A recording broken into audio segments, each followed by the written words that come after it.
एक तिब्बतन आश्रम में कोई 1000 साल पहले एक छोटी सी घटना घटी। उससे ही हम कबीर में प्रवेश शुरू करें। बड़ा आश्रम था यह, और इस आश्रम ने एक छोटा नया आश्रम भी दूर तिब्बत के सीमांत पर प्रारंभ किया था। आश्रम बन गया, खबर आई कि सब तैयारी हो गई है, अब आप एक योग्य सन्यासी को पहुंचा दें जो गुरु का पद संभाल ले। प्रधान आश्रम के गुरु ने 10 सन्यासी चुने और 10 को आश्रम की तरफ भेजा। पूरा आश्रम चकित हुआ। कोई 1000 सन्यासी अंतेवासी थे। उन्होंने कहा बात समझ में ना आई। एक बुलाया था, 10 भेजे। उत्सुकता बहुत तीव्र हो गई, जिज्ञासा संभले न संभली, तो कुछ सन्यासी गए और गुरु को कहा हम समझ ना पाए। एक का ही बुलावा आया था, आपने 10 क्यों भेजे? गुरु ने कहा रुको, जब वे पहुंच जाएं तब तुम्हें समझा दूंगा। 3 सप्ताह बाद, यात्रा लंबी थी, पहाड़ी थी, पैदल यात्रा थी। 3 सप्ताह बाद खबर पहुंची कि आपने जो एक सन्यासी भेजा था वो पहुंच गया। अब और भी मुसीबत हो गई। अब तो पूरा आश्रम एक ही चर्चा से भर गया कि ये तो रहस्य सुलझाना और उलझ गया। 10 भेजे थे, खबर आई एक ही पहुंचा। फिर उन्होंने गुरु से पूछा तो गुरु ने कहा 10 भेजो तब एक पहुंचता है। फिर पूरी कहानी बाद में पता चली। 10 यात्रा पर गए, पहले ही गांव में प्रवेश किया और एक आदमी ने सुबह ही सुबह नगर के द्वार पर पहला जो सन्यासी था उसके पैर पकड़ लिए और कहा ज्योतिषी ने कहा है कि जो भी व्यक्ति कल सुबह पहला प्रवेश करे उसी से मैं अपनी लड़की की शादी कर दूं। लड़की ये है और इतना धन मेरे पास है और कोई मालिक नहीं, एक ही लड़की है, कोई और मेरा बेटा नहीं। ज्योतिषी ने कहा अगर पहला आदमी इंकार कर दे तो जो दूसरा आदमी हो, दूसरा इंकार करे तो तीसरा, तो तुम 10 इकट्ठे ही हो, कोई ना कोई स्वीकार कर ही लेगा। पहले ने ही स्वीकार कर लिया। लड़की बहुत सुंदर थी, धन भी काफी था। उसने अपने मित्रों से कहा कि मेरा जाना न हो सकेगा आगे, परमात्मा की मर्जी यही दिखती कि मैं इसी गांव में रुक जाऊं। दूसरे गांव में जब वे पहुंचे तो गांव के राजा का जो पुरोहित था वो मर गया था और वो एक नए पुरोहित की तलाश में था। अच्छी नौकरी थी, शाही सम्मान था, काम कुछ भी न था। एक सन्यासी वहां रुक गया और ऐसे ही पहुंचते पहुंचते जब सिर्फ 10 मील दूर रह गया था आश्रम, वे गांव में एक सांझ रुके। 2 ही बचे थे। गांव के लोगों ने प्रवचन आयोजित किया था। उनमें से एक बोला।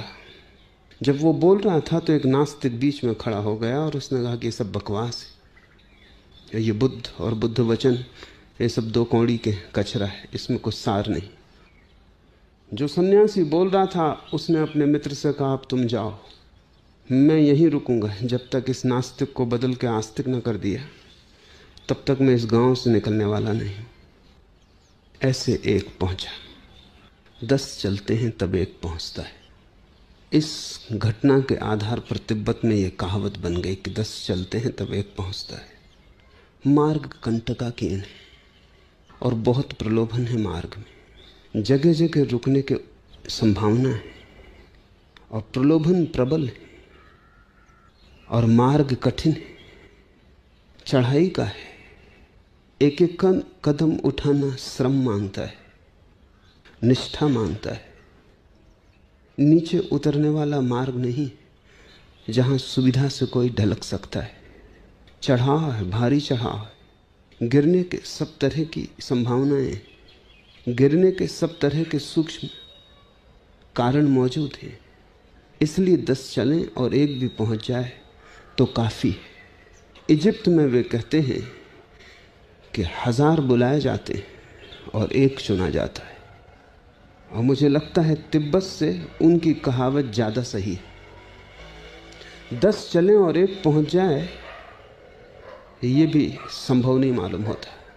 1000 बुलाए जाते हैं और 1 चुना जाता है। जीसस से किसी ने पूछा कि तुम्हारे प्रभु का राज्य कैसा है, तो जीसस ने कहा मछुए की जाल की तरह। मछुआ जाल फेंकता है, सैकड़ों मछलियां फंस जाती हैं, जो योग्य हैं, खाने के योग्य हैं, चुन ली जाती हैं, वहां की वापस पानी में फेंक दी जाती हैं। तो जीसस ने कहा प्रभु का राज्य भी मछुए की जाल की तरह। परमात्मा जाल फेंकता है, लाखों फंसते, पर इन्हें गिने चुने जाते हैं जो तैयार हैं, बाकी वापस पानी में फेंक दिए जाते। पानी यानी संसार। इसी तरह तो तुम बार बार फेंके गए हो।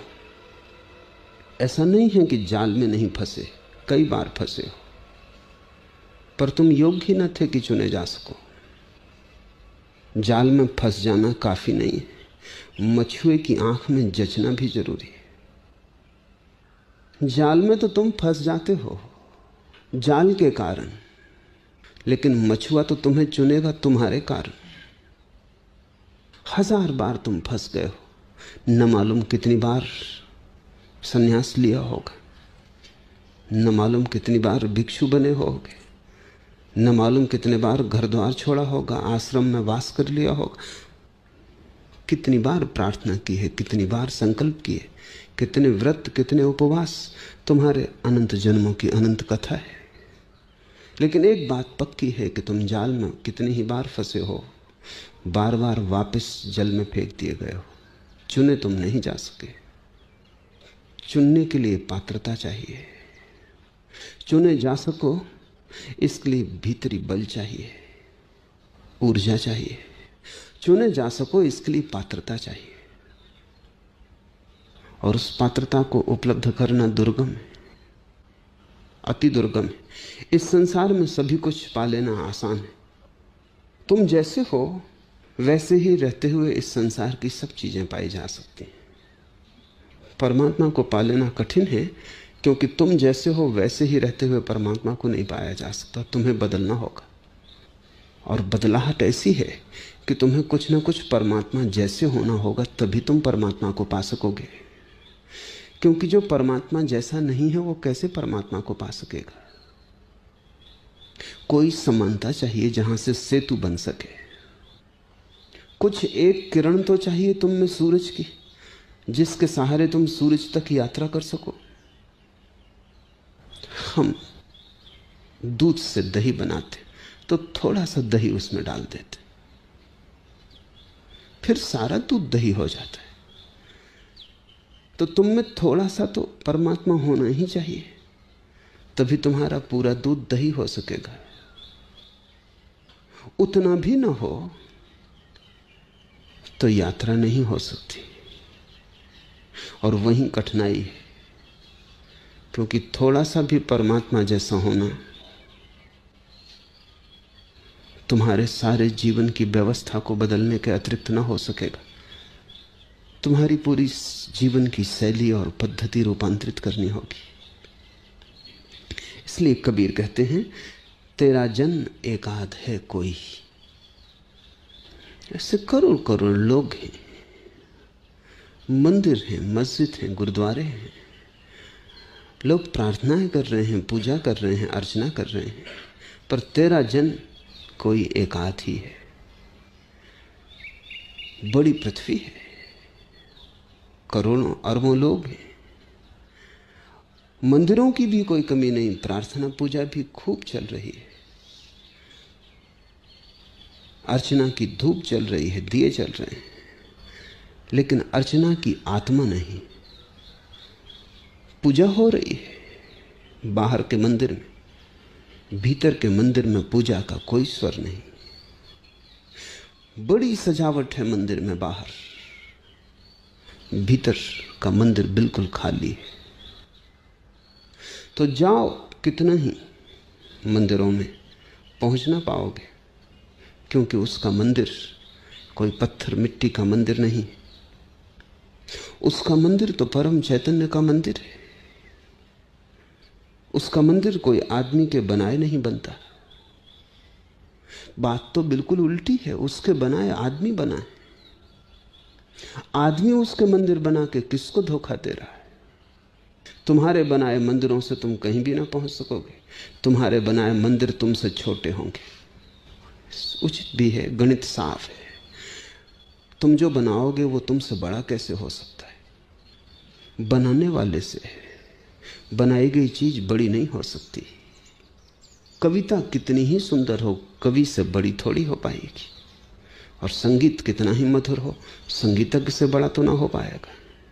मूर्ति कितनी ही सुंदर हो, मूर्तिकार से तो सुंदर ना हो पाएगी। बनाने वाला तो ऊपर ही रहेगा, क्योंकि बनाने वाले की संभावनाएं अभी शेष हैं, सब चुक नहीं गया।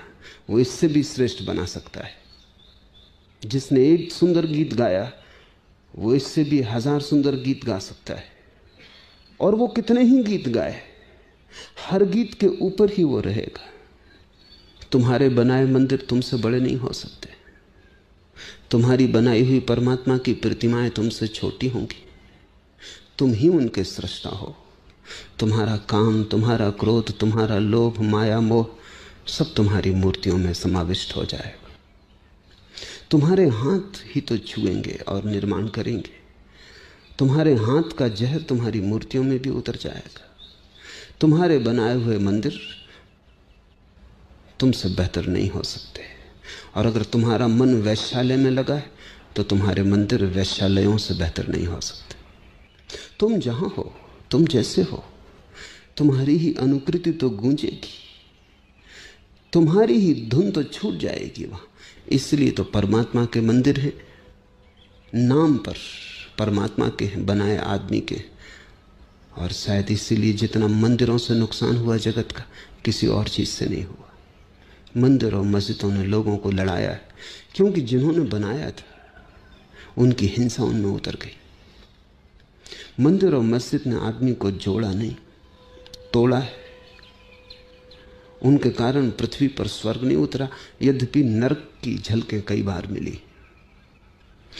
ठीक भी लगता है, साफ है बात, क्योंकि जिन्होंने बनाया है उनकी घृणा, उनकी हिंसा, सब उनकी आक्रमण की वृत्ति, उनकी दुष्टता, उनकी क्रूरता सभी मंदिरों में और मस्जिदों में प्रवेश कर गई है। तुम्हारे मंदिर में तुम किसकी पूजा कर रहे हो? अपनी ही पूजा कर रहे हो। तुम्हारे मंदिर तुम्हारे ही दर्पण हैं, जिनमें तुम्हारी छवि ही दिखाई पड़ रही है। इसलिए तो मंदिर और मस्जिद में तुम कितने ही भटको, तुम पहुंच ना पाओगे। तुम्हें अगर परमात्मा को खोजना है तो तुम्हें वो मंदिर खोजना होगा जो उसने ही बनाया है। वो मंदिर तुम ही हो। इसलिए कबीर कहते हैं, कस्तूरी कुंडल बसे। तुम्हें पता होगा कस्तूरी मृग का। कस्तूरी तो पैदा होती है मृग की नाभि में। कस्तूरी का नाफा नाभि में पैदा होता है। और कस्तूरी की जो सुगंध है वो मादा मृग को आकर्षित करने के लिए। जब मृग नर कामातुर होता है, जब कामातुरता बढ़ती है तो उसके शरीर से एक सुगंध फैलनी शुरू हो जाती। वो सुगंध बड़ी मादक है। कस्तूरी जैसी कोई गंध नहीं, बड़ी आकर्षक है, चुंबक जैसा उसमें आकर्षण है। मस्ती से भर देती है वो गंध मादा को। मादा पागल हो जाती, वो अपना होश खो देती। ये तो ठीक है, ये तो प्रकृति की व्यवस्था हुई। प्रकृति ने वैसी व्यवस्था की है कि मादा और नर एक दूसरे में चुंबकीय आकर्षण से बंधे रहें। मोर नाचता है, उसके पंख, उसका रंग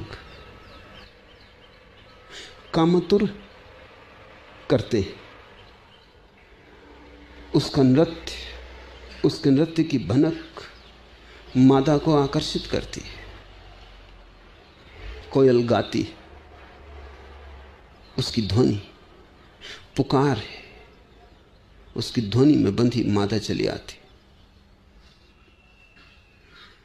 वैसे ही कस्तूरी मृग है, उसकी नाभि में कस्तूरी पैदा होती और उसकी गंध शराब जैसी है। उस गंध में मादा अपना होश खो देती और समर्पण कर देती। यहां तक तो ठीक है, लेकिन कस्तूरी मृग की एक तकलीफ है कि उसको खुद भी बास आती। मोर नाचता है तो खुद तो अपने पंखों को नहीं देख सकता।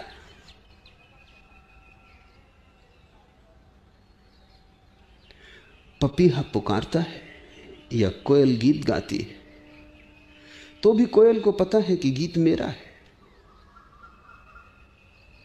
लेकिन कस्तूरी मृग को गंध आनी शुरू होती और उसकी समझ में नहीं आती कि गंध कहां से आ रही। मादा तो पागल होती है, नर भी पागल हो जाता है और वो भागता है मधोसी में कि कहीं से आ रही होगी। आ तो रही तो वो स्रोत की तलाश करता है। वो भागा फिरता, वो जहां भी जाता वहीं गंध को पाता है। वो करीब करीब पागल हो जाता है, सिर लहूलुहान हो जाता है। भागते वृक्षों में, जंगल में खोजते कहां से गंध आती, और गंध उसके भीतर से आती। कस्तूरी कुंडल बसे। कबीर ने बड़ा प्यारा प्रतीक चुना है। जिस मंदिर की तुम तलाश कर रहे हो वो तुम्हारे कुंडल में बसा है, वो तुम्हारे भीतर है, वो तुम ही हो। और जिस परमात्मा की तुम मूर्ति गढ़ रहे हो उसकी मूर्ति गढ़ने की कोई जरूरत ही नहीं, तुम ही उसकी मूर्ति हो। तुम्हारे अंतराकाश में जलता हुआ उसका दिया, तुम्हारे भीतर उसकी ज्योतिर्मयी छवि मौजूद है। तुम मिट्टी के दिए भला हो ऊपर से, भीतर तो चिन्मय की ज्योति है। मरण में होगी तुम्हारी देह, चिन्मय है तुम्हारा स्वरूप। मिट्टी के दिए तुम बाहर से हो, ज्योति थोड़ी मिट्टी की है। दिया पृथ्वी का है, ज्योति आकाश की है। दिया संसार का है, ज्योति परमात्मा की है। लेकिन तुम्हारी स्थिति वही है जो कस्तूरी मृग की है। भागे फिरते हो, जन्मों जन्मों से तलाश कर रहे हो उसकी जो तुम्हारे भीतर छिपा है। उसे खोज रहे हो जिसे तुमने कभी खोया नहीं। खोजने के कारण ही तुम वंचित हो। ये कस्तूरी मृग पागल ही हो जाएगा। ये जितना खोजेगा उतनी मुश्किल में पड़ेगा। जहां जाएगा, कहीं भी जाए, सारे संसार में भटके तो भी पा ना सकेगा, क्योंकि बात ही शुरू से गलत हो गई। जो भीतर था उसे उसने बाहर सोच लिया, क्योंकि गंध बाहर से आ रही थी। गंध उसे बाहर से आती मालूम पड़ी। तुम्हें भी आनंद की गंध पागल बनाए दे रही। तुम भी आनंद की गंध को बाहर से आता हुआ अनुभव करते हो। कभी किसी स्त्री के संग तुम्हें लगता है आनंद मिला, कभी बांसुरी की ध्वनि में लगता है आनंद मिला, कभी भोजन के स्वाद में लगता है कि आनंद मिला, कभी धन की खनकार में लगता है कि आनंद मिला, कभी पद की शक्ति में, अहंकार में लगता है कि आनंद मिला। बड़ा जंगल है। हर वृक्ष से तुम सिर तोड़ चुके हो, लहूलुहान हो, कभी यहां कभी वहां, कभी इधर कभी उधर खोजते हो और झलक मिलती है। झलक इसलिए मिलती है कि कस्तूरी कुंडल बसे। जहां भी जाओगे वहीं झलक मिल जाएगी। अब ये जरा कठिन है। जब तुम किसी स्त्री में पाते हो कि आनंद मिला, तब ठीक वही दशा है जो कस्तूरी मृग की है। आनंद तुम्हें अपने ही कारण मिल रहा है, क्योंकि कल तुम्हारा ही मन बदल जाएगा और इसी स्त्री में आनंद न मिलेगा। कल इसी स्त्री से तुम बचना चाहोगे। आज सब निछावर करने को राजी थे, कल इसकी शक्ल देखना मुश्किल हो जाएगी। अगर आनंद स्त्री से ही मिला था तो सदा मिलता, शाश्वत मिलता। तुम्हारे ही भीतर से कोई गंध उठी थी और स्त्री में प्रतिफलन हुआ था। तुम्हारे ही भीतर से उठी थी गंध और तुमने उसे स्त्री से आते हुए अनुभव किया था। स्त्री ने शायद तुम्हारे ही भीतर जो था उसकी प्रतिध्वनि की थी। कभी धन के संग्रह में, कभी अहंकार की तृप्ति में, पद प्रतिष्ठा में। मैंने सुना है एक जंगल में ऐसा हुआ, एक लोमड़ी ने एक खरगोश पकड़ लिया। वो उसे खाने ही जा रही थी, सुबह का नाश्ता ही करने की तैयारी थी कि खरगोश ने कहा, रुको, तुम लोमड़ी ही हो इसका सबूत क्या? ऐसा कभी किसी खरगोश ने इतिहास में पूछा ही नहीं था। लोमड़ी भी सकते में आ गई। उसे भी पहली दफे विचार उठा कि बात तो ठीक है, सबूत क्या है? उस खरगोश ने पूछा, प्रमाण पत्र कहां, सर्टिफिकेट कहां? उसने खरगोश से कहा, तू रुक, मैं अभी आती हूं। वो गई जंगल के राजा के पास, सिंह के पास, और उसने कहा, एक खरगोश ने मुझे मुश्किल में डाल दिया, मैं खाने ही जा रही थी। तो उसने कहा, रुक, सर्टिफिकेट कहां है? सिंह ने अपने सिर में हाथ मार लिया और कहा कि आदमियों की बीमारी जंगल में भी आ गई।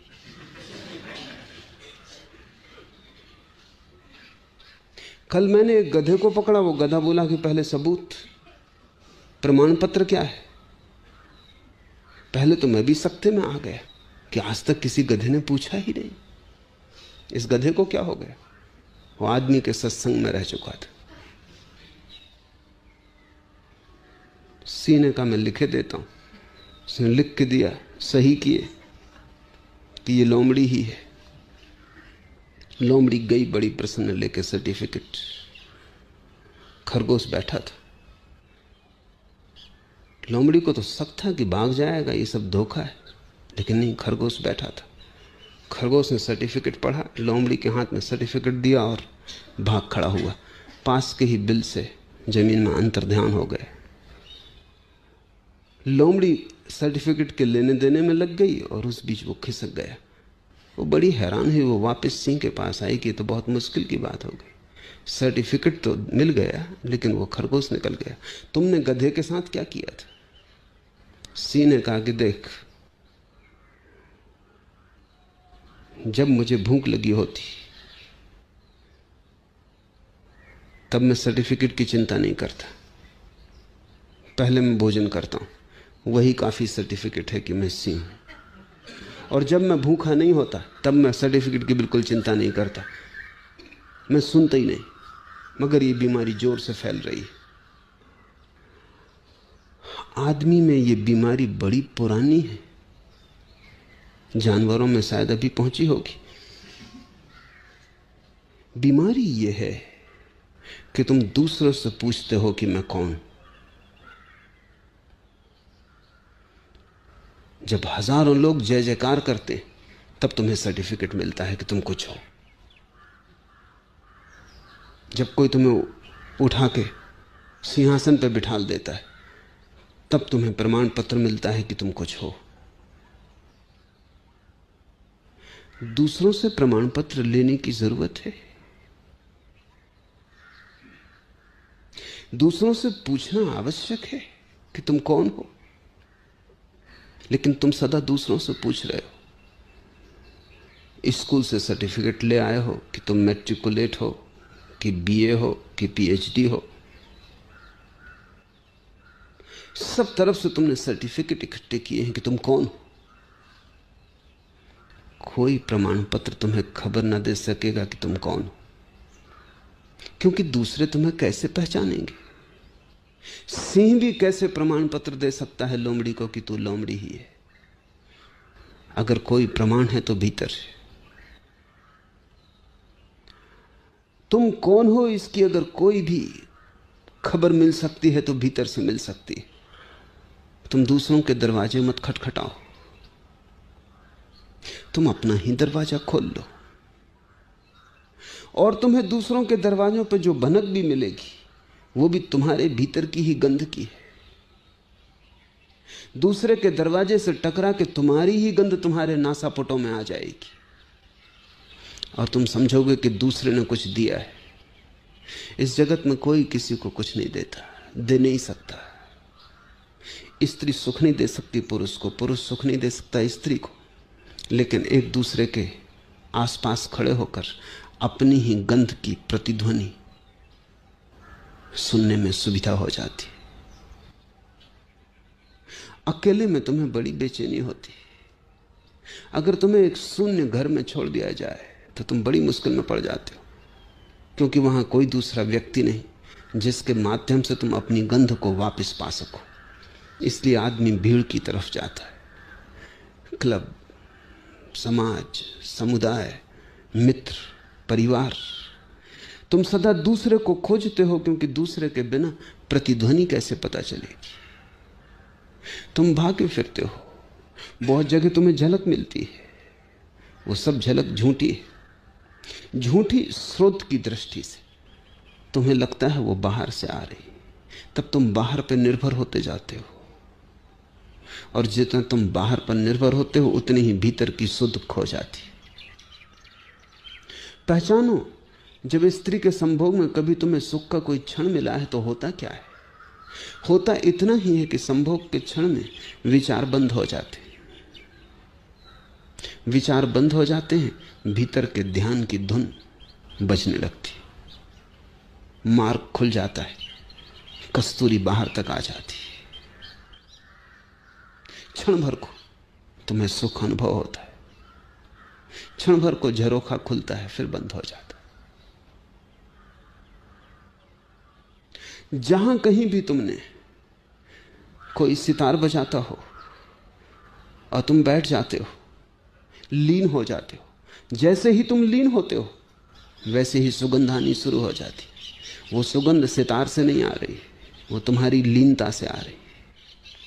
तल्लीनता ही तो ध्यान है। तुम भोजन करते हो, स्वादिष्ट भोजन है, तुम बड़े रस से भोजन लेते हो, तुम इतने तल्लीन होकर भोजन करते हो कि भोजन ही ध्यान हो जाता है। उसी क्षण में तो उपनिषद के ऋषियों ने कहा है कि अन्न ब्रह्म।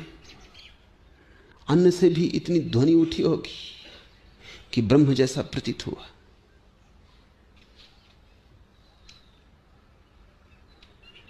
होता क्या है?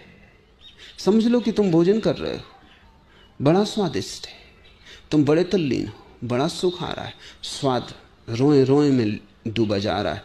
तभी कोई खबर लेके आता है कि बाहर पुलिस खड़ी और मिसा के अंतर्गत तुम गिरफ्तार किए जाते। तत्क्षण स्वाद खो गया, भोजन अब भी वही है, लीनता टूट गई। भोजन वही है, जीव वही है, शरीर में अब भी वे ही रस काम कर रहे हैं, लेकिन लीनता टूट गई। अब भोजन में कोई स्वाद नहीं, भोजन बेस्वाद हो गया। अब भोजन में नमक है या नहीं तुम्हें पता ना चलेगा। अचानक क्या बदल गया? सब तो वही है। और फिर एक आदमी भीतर आता है, वो कहता घबराओ मत, सिर्फ मजाक की थी, कोई पुलिस नहीं आई है, कोई मिसा के अंतर्गत गिरफ्तार नहीं किए गए। फिर लीनता आ गई। जो भोजन बेस्वाद हो गया था, बड़ा फासला हो गया था, वो फिर स्वादिष्ट हो गया। फिर तुम मग्न हो, तुम ही दान देते हो, तुम ही भोग करते हो, तुम ही पहले भोजन में रस डाल देते हो लीनता के द्वारा, फिर तुम ही स्वाद लेते हो। तुम ही स्त्री या पुरुष में अपनी कामना के द्वारा ध्यान को केंद्रित कर देते हो, फिर अपनी ही धुन सुनते हो। कस्तूरी कुंडल बसे। जहां भी तुमने कहीं आनंद पाया हो, स्मरण रखना कि वो तुमने ही डाला होगा, क्योंकि दूसरा कोई उपाय नहीं है। धन में डाल दो तो धन में आनंद मिलने लगेगा, पद में डाल दो तो पद में आनंद मिलने लगेगा। जिस बात में भी डाल दो वहीं से आनंद मिलने लगेगा। आनंद तुम्हारा स्वभाव है, वो तुम्हारी नाभि में ही छिपा,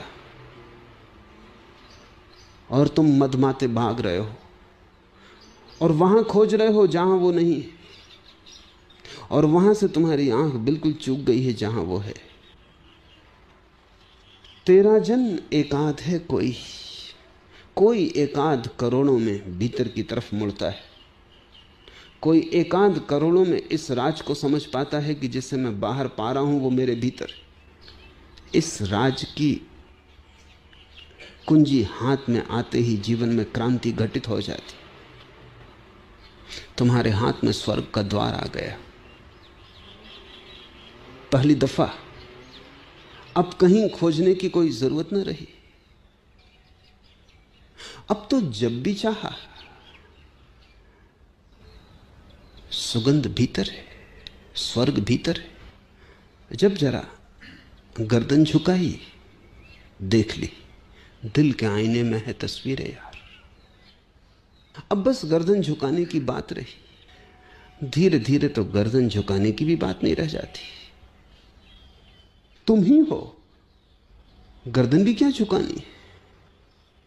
जहां रहे जैसे रहे वहीं आनंद फैलता रहेगा। जहां रहे जैसे रहे, सुविधा में रहे असुविधा में रहे, स्वस्थ थे कि बीमार थे, गरीब थे कि अमीर थे, जवान थे कि वृद्ध थे, जन्म रहे थे कि मर रहे थे, कोई फर्क नहीं पड़ता। तुम ही हो वो परम स्वर्ग। अब कुछ भी बाहर होता रहे वो सब बाहर है, और भीतर अनाहत संगीत गूंज रहा है। और भीतर, उस भीतर के महासुख में जरा भी दरार नहीं पड़ती, कोई विघ्न नहीं आता, क्योंकि जो बाहर है वो बाहर है और उसके भीतर पहुंचने का कोई उपाय नहीं। एक बार तुम्हें अपने भीतर का मंदिर मिल गया और एक बार तुमने राह पहचान ली, फिर तुम्हें भटकाने का कोई उपाय नहीं, क्योंकि कोई भटका भी नहीं रहा था, तुम खुद ही भटक रहे थे। क्योंकि तुम्हें लगता था गंध आती बाहर से, और गंध छिपी थी तुम्हारी नाभि में। तेरा जन एकाध है कोई, करोड़ों में कोई एक भीतर की इस बात को पहचान पाता। अड़चन क्या है? खोजते तो सभी हैं, पाना भी सभी चाहते हैं, फिर पा क्यों नहीं पाते? कहाँ अवरोध है? कहाँ मार्ग में दीवाल आ जाती? काम क्रोध और लोभ विवर्जित हरिपद चिन्ह सोई। इन तीन को कबीर कहते हैं काम क्रोध और लोभ। इनकी विवर्जना है, इनका अवरोध है, इनके कारण ही पहचान मुश्किल हो जाती, इनके कारण ही हरिपद को छीनना मुश्किल, करीब करीब असंभव हो जाता है। इन तीन को हम समझने की कोशिश करें। काम क्रोध लोभ। काम है जो हमारे पास है उससे ज्यादा पाने की आकांक्षा, जो मिला है उससे तृप्त न होना काम है, जो है उससे असंतोष काम है। इसलिए मोक्ष की कामना भी कामना ही है, परमात्मा को पाने की इच्छा भी काम है। धन पाने की इच्छा तो काम है ही, स्त्री पाने की, पुरुष पाने की इच्छा तो काम है ही, परमात्मा को पाने की इच्छा, मोक्ष को पाने की इच्छा भी काम। काम का अर्थ इतना ही है कि जो है उतना काफी नहीं, और अकाम का अर्थ है जो है वो काफी से ज्यादा है। जो है वो परम तृप्ति दे रहा है, जो है वो परितोष दे रहा है। उतने से हम राजी ही नहीं हैं, हम प्रफुल्लित हैं। जो मिला है उससे हम अनुग्रहित, फिर काम विसर्जित हो जाता है। इसलिए ध्यान रखना, दो तरह के कामी हैं, सांसारिक और धार्मिक। सांसारिक कामी बाजार में बैठा है, वो धन इकट्ठा कर रहा है, पद प्रतिष्ठा इकट्ठा कर रहा है, मकान बड़े से बड़ा किए चला जा रहा है। और एक धार्मिक कामी है, वो सन्यासी हो गया, मुनि हो गया, मंदिर में बैठा है, आश्रम में बैठा है, लेकिन वो भी कामी है। उसकी कामना का विषय बदल गया है, लेकिन कामना नहीं बदली। कल वो धन चाहता था, अब वो ब्रह्म चाहता है। चाह बाकी है, और चाह है काम। क्या तुम चाहते हो इससे कोई फर्क नहीं पड़ता। जब तक तुम चाहते हो तब तक तनाव रहेगा, और जब तक तनाव रहेगा तब तक अवरोध रहेगा। जब तक तुम मांगते रहोगे तब तक तुम्हारी आंख बाहर लगी रहेगी। जब तक तुम चाहना से भरे रहोगे तब तक तुम भविष्य से भरे रहोगे। तुम्हारा मन दौड़ता रहेगा कल की तरफ। भीतर कैसे जाओगे? भीतर जाना तो आज और अभी होगा। बाहर जाने वाला मन हमेशा कल आने वाले भविष्य में डोलता डमाडोल रहेगा। काम भविष्य को पैदा करता है, कामना से भविष्य पैदा होता है। और जो आदमी निष्काम है वो अभी और यहीं जीता है, कोई भविष्य नहीं। ये क्षण काफी है। क्या कमी है इस क्षण में? सब पूरा है। तुम पूरे के पूरे हो, रत्ती भर कमी नहीं। लेकिन अगर कामना हुई तो कामना से कमी पैदा होती। ये गणित ठीक से समझ लो। जितनी बड़ी कामना उतनी बड़ी कमी। जितना मांगोगे उतने बड़े भिखारी रहोगे। मैं एक घर में मेहमान था कलकत्ते में। एयरपोर्ट से मेरे मेजबान मुझे लेके चले तो बड़े उदास थे। मैंने पूछा क्या हुआ? कहा कि बहुत नुकसान हो गया। पत्नी ने, वो भी पीछे बैठी थी, उसने कहा इनकी बातों में मत पड़ना, आप तो जानते ही नुकसान बिल्कुल नहीं हुआ है, लाभ हुआ है। तो मैं थोड़ा परेशान हुआ कि मामला क्या है। मैंने कहा विस्तार से कहो। तो उसने कहा इनको किसी धंधे में 10 लाख मिलने की आशा थी, 5 ही लाख मिले। ये कहते हैं 5 लाख का नुकसान हो गया और उससे बड़े परेशान है, रात सो नहीं सकते। और मैं इनको समझा समझा के मरी जा रही हूं। और इसलिए मैंने चाहा कि आप आए कि इनको थोड़ी याद दिलाएं कि 5 लाख का लाभ हुआ है। कामना 10 की हो और 5 ही मिले तो 5 का तो नुकसान हो गया। अगर कामना 50 की होती तो और बड़ा नुकसान होता। अगर कामना करोड़ की होती तो भिखारी हो गए थे, दिवाली निकल गए। जितनी बड़ी कामना होती चली जाती है उतना बड़ा भिखारीपन बढ़ता चला जाता। इसलिए सम्राटों से बड़े भिखारी तुम कहीं ना पा सकोगे और धनियों से बड़े दरिद्र खोजना मुश्किल है। उनके पास क्या है उसकी गिनती मत करना, क्योंकि उसकी वो गिनती खुद ही नहीं कर रहे हैं, तुम क्यों करो। उनके पास जो नहीं है उसका हिसाब करना, तब तुम्हें पता चलेगा। यही भूल हो रही। तुम देखते हो धनी को तो तुम उसका हिसाब लगाते हो, जो उसके पास है, कितना बड़ा मकान, कितनी बड़ी कार, कितनी बड़ी जमीन, तुम इसका हिसाब लगा रहे। तुम कह रहे आदमी के पास कितना है। वो आदमी इसका हिसाब ही नहीं लगा रहा है। वो हिसाब लगा रहा है उसका जो होना चाहिए और जो नहीं। तुम ईर्ष्या से मरे जा रहे हो कि काश इतना हमारे पास होता, और वो आदमी अपनी तृष्णा से मरा जा रहा है, क्योंकि ये तो कुछ भी नहीं है। सपने कभी पूरे नहीं होते, क्योंकि अगर पूरे भी हो जाएं तो सपने बड़े लोचपूर्ण। जब तक वो पूरे होते हैं तब तक वो फैल के और बड़े हो जाते। सपने तो बच्चे रबर के गुब्बारों से खेलते हैं, वैसे तुम फूंकते जाते हुए बड़े होते जाते। कुछ और नहीं करना पड़ता, सिर्फ फूंकना पड़ता है। सिर्फ थोड़ी हवा और डाल दी कि फुग्गा बड़ा हो जाता और बड़ा होता चला जाता। कामना फूंकने से ज्यादा नहीं है। कोई कामना के लिए कुछ करना नहीं पड़ता। आराम कुर्सी में बैठ के तुम जितना दिवा स्वप्न देखना चाहो उतना देख सकते हो। और बच्चों के फुग्गे तो फूट भी जाते हैं अगर ज्यादा फूंके जाएं। कामना के फुग्गे कभी नहीं फूटते, क्योंकि वो हों तो फूटे। फुग्गा कम से कम कुछ तो है। माना कि बहुत पतली रबर है और भीतर सिर्फ गर्म हवा है, लेकिन सपने के फुग्गे में उतनी पतली रबर भी नहीं, वो हवा ही हवा है। उसको तुम फैलाते चले जाते हो। यह आकाश भी छोटा है तुम्हारे सपने से, उसकी कोई सीमा नहीं। दुनिया में 2 चीजें असीम है, एक सपना और एक ब्रह्म। बस 2 चीजें असीम है, उनमें से एक है और एक बिल्कुल नहीं।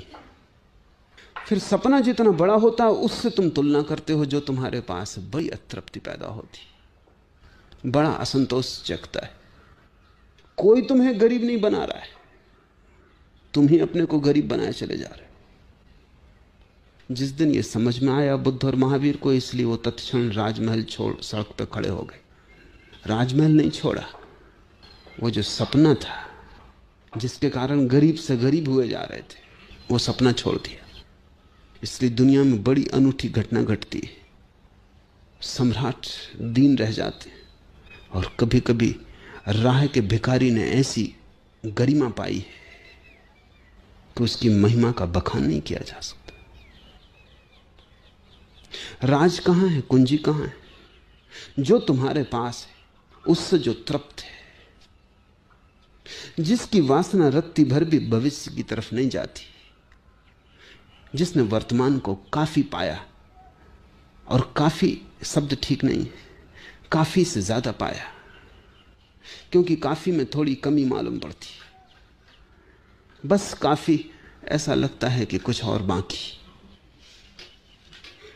जिसने काफी ही नहीं, जो है उसमें पर्याप्त से ज्यादा पाया, परितृप्ति पाई, परितोष पाया, और इतना ही नहीं कि वो राजी है, वो अनुग्रहित है, वो अहोभागी है। जो मिला है उसके लिए उसके हृदय में बड़ा गहन धन्यवाद है, तो कामना टूट जाती। संतोष कामना को मिटा देता है, असंतोष कामना की अग्नि में घी की तरह पड़ता चला जाता है। संतुष्ट होना सीखो तो पहली बाधा गिर जाएगी, काम। अगर कामना बनी रही तो भविष्य का जाल बना रहता है, और वो जाल बड़ा है, और वर्तमान का क्षण बड़ा छोटा है।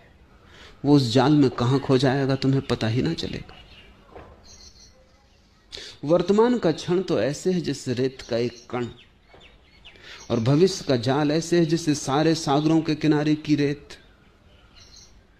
वर्तमान का कण कहां तुम खोदोगे उस रेत में पता ही ना चलेगा, और वहीं द्वार है। अगर तुम्हें वर्तमान के क्षण के द्वार को पकड़ना हो और उसके अतिरिक्त कोई द्वार नहीं, वहीं से कोई मंदिर में प्रवेश करता है, क्योंकि वहीं तुम हो, वहीं वृक्ष है, वहीं आकाश है, वहीं चांद तारे हैं, वहीं परमात्मा है। वर्तमान का क्षण एकमात्र अस्तित्व है, भविष्य तो कल्पना का जाल है। वो तो आंख खुले रख के सपने देखने का ढंग है, दिवा स्वप्न। अगर तुम्हारी कामना भविष्य की तरफ बढ़ती जाती है तो एक अवरोध दूसरे अवरोध को सहायता देता है। जिस आदमी की कामना भविष्य में होगी उसका लोभ अतीत में होगा। लोभ अतीत है और काम भविष्य। लोभ का मतलब है जो है उसे जोर से पकड़े रहो। काम का अर्थ है जो नहीं है उसको मांगे जाओ, और लोभ का अर्थ है जो तुम्हारे पास है उसे जोर से पकड़े रहो, वो कहीं खो ना जाए, उसमें से रत्ती भर कम ना हो जाए। अब ये बड़े मजे की बात है, उससे तुम्हें कोई सुख नहीं मिल रहा, उससे तुम संतुष्ट नहीं हो। संतुष्ट की तो तुम कामना कर रहे हो, कभी भविष्य में कोई स्वर्ग मिलेगा, लेकिन तुम उसे पकड़े जोर से हो। आदमी अतीत को पकड़े रखता है, और जो जो उसने अतीत में कमाया है, धन पद ज्ञान त्याग, जो भी, उसको संभाले रखता है कि कहीं ये ना खो जाए। आंखें लगी रहती हैं भविष्य पर और पैर अड़े रहते हैं अतीत में। दोनों हाथों से अतीत को पकड़े रहते हो और दोनों आंखों से सपना देखते रहते हो भविष्य का, और इन दोनों के बीच में क्षण है एक, जहां अस्तित्व समाधि में सदा ही लीन है, जहां अस्तित्व क्षण भर को भी कपा नहीं, जहां निष्कंप चैतन्य की ज्योति जल रही, जहां मंदिर का द्वार खुला है। संकीर्ण है वो द्वार। जीसस ने अपने शिष्यों से कहा है, नैरो इज माई गेट, संकीर्ण है मेरा द्वार। Straight is the way but narrow is my gate. मार्ग तो सीधा साफ है, लेकिन द्वार बहुत संकीर्ण। वो तो कबीर कहते हैं, प्रेम गली अति सांकरी ता में दो न समाए। बड़ी संकीर्ण है गली, वहां दो भी साथ न जा सकेंगे। जीसस ने कहा है सुई के छेद से ऊंट निकल जाए, लेकिन धनी स्वर्ग के द्वार से न निकल पाएगा। आखिर धनी पे ऐसी क्या नाराजगी? धनी से प्रयोजन है जिसने पकड़ रखा है अतीत को, लोभ को। लोभ और काम एक ही सिक्के के दो पहलू हैं। एक अतीत की तरफ देख रहा है कि जो है वो खो ना जाए, दमड़ी दमड़ी को पकड़े हुए, और काम भविष्य की तरफ देख रहा है कि जो है उससे ज्यादा होना चाहिए। इन दोनों के भीतर, इन दोनों के बीच खिंचे हुए तुम हो। अगर तुम्हारा जीवन बिल्कुल संकट में पड़ा है तो कुछ आश्चर्य नहीं। अगर तुम इस तरह खिंचे जा रहे हो दो अभावों के बीच, अतीत जा चुका, उससे तुमने जो भी इकट्ठा कर लिया है कचरा है, भविष्य आया नहीं, तुम जो भी सोच रहे हो सिर्फ सपना है। उन दोनों के बीच तुम खिंचे जा रहे हो, तुम्हारी दुर्गति हुई जा रही। फिर तुम कहते हो बड़ी चिंता है, बड़ा संताप है, होगा ही। आश्चर्य है कि तुम जिंदा कैसे हो। मनस्विद जितना अध्ययन करते हैं उतना ही वो पाते हैं। पहले तो 50 साल पहले मनस्विद लिखते थे कि इतने ज्यादा लोग पागल होते हैं। क्यों? अब वो लिखते हैं कि इतने लोग पागल नहीं होते, थोड़े ही पागल होते हैं, बाकी तो नहीं पागल होते। क्यों? क्योंकि स्थिति तो ऐसी है कि सभी को पागल होना चाहिए। पागल हैं ही, कमोबेश मात्रा का फर्क है। थोड़ा अपने को कोई ज्यादा संभाले हुए है, कम पागल दिखाई पड़ता है, लेकिन भीतर सारा पागलपन उबल रहा है। कब विस्फोट होगा कोई भी नहीं जानता, किसी भी क्षण हो सकता है। वो तो अच्छा है कि मौत जल्दी आ जाती। थोड़ा सोचो कि जिंदगी अगर 200 साल की हो तो तुम एक आदमी ना पाओगे जो बिना पागल हुए मर जाए। तो जिंदगी कम है। अगर जिंदगी 1000 साल की हो तो जमीन बिल्कुल पागलों से भर जाएगी। पागल खाने बनाने की जरूरत ना होगी, बुद्ध खाने बनाना पड़ेंगे। कुछ लोग जो ठीक हालत में हैं उनको बचाना पड़ेगा कि इनको एक दीवार बना के अंदर बिठा दो, नहीं तो ये पागल मार डालें। दीवार के बाहर पागल खाना, दीवार के भीतर बुद्ध खाना बनाना पड़ेगा। उम्र कम है, जल्दी चुक जाती। अन्यथा अगर तुम जैसे हो वैसे ही बढ़ते जाओ तो तुम सोच सकते हो कि अंत क्या होगा। इसके पहले कि तुम पागल हो जाओ, मौत आ जाती है, विश्राम दे देती। मौत की बड़ी अनुकंपा है।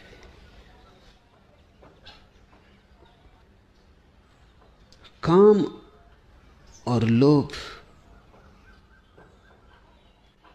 काम तो संतोष से चला जाता है, लोभ कैसे जाएगा? सिर्फ संतोष काफी नहीं है। लोभ का अर्थ है तुम पकड़ते हो, तुम्हारी देने की क्षमता खो गई, तुम बांट नहीं सकते। और जो आदमी बांट नहीं सकता वो अपनी चीजों का मालिक नहीं, गुलाम है। जब तुम देते हो तभी तुम पहली दफा मालिक होते हो। तुमने जो चीजें दे दी उन्हीं के तुम मालिक हो। देने से पहली दफा मालिकियत पता चलती, वही दे सकता है जो मालिक है।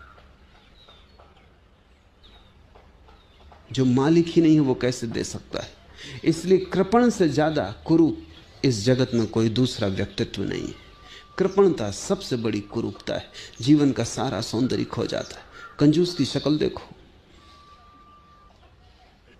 उसका जीवन का ढांचा देखो, उसमें तुम्हें कहीं भी कोई सौंदर्य न दिखाई पड़ेगा, उसमें तुम्हें कहीं प्रेम की गंध न मिलेगी।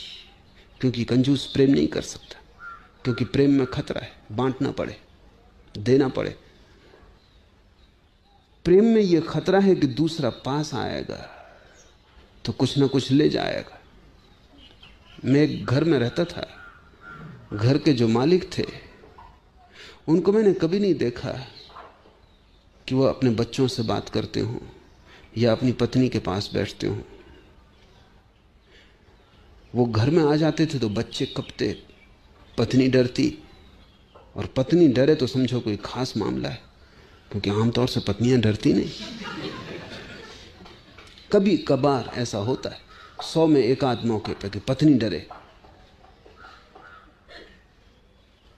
पत्नी डरती, नौकर कपते, और उनको मैंने कभी नहीं देखा कि वो राह से निकलते कि इधर उधर देखते हो। बिल्कुल सीधा वो अपना एकदम चले जाते तीर की तरह। मैंने उनसे पूछा कि मामला क्या है, तो उन्होंने कहा कि अगर जरा हंस के पत्नी से बोलो, कहती है फलाना गहना ले आओ, ये करो। हंस के बोले कि फंसे तो चेहरा सख्त रखना पड़ता है। अगर बच्चे को जरी पीठ थपथपाओ, वो खीसे में हाथ डालता। अगर नौकर की तरफ देख भी लो, वो तैयार खड़ा है कि तनख्वाह बढ़ाओ।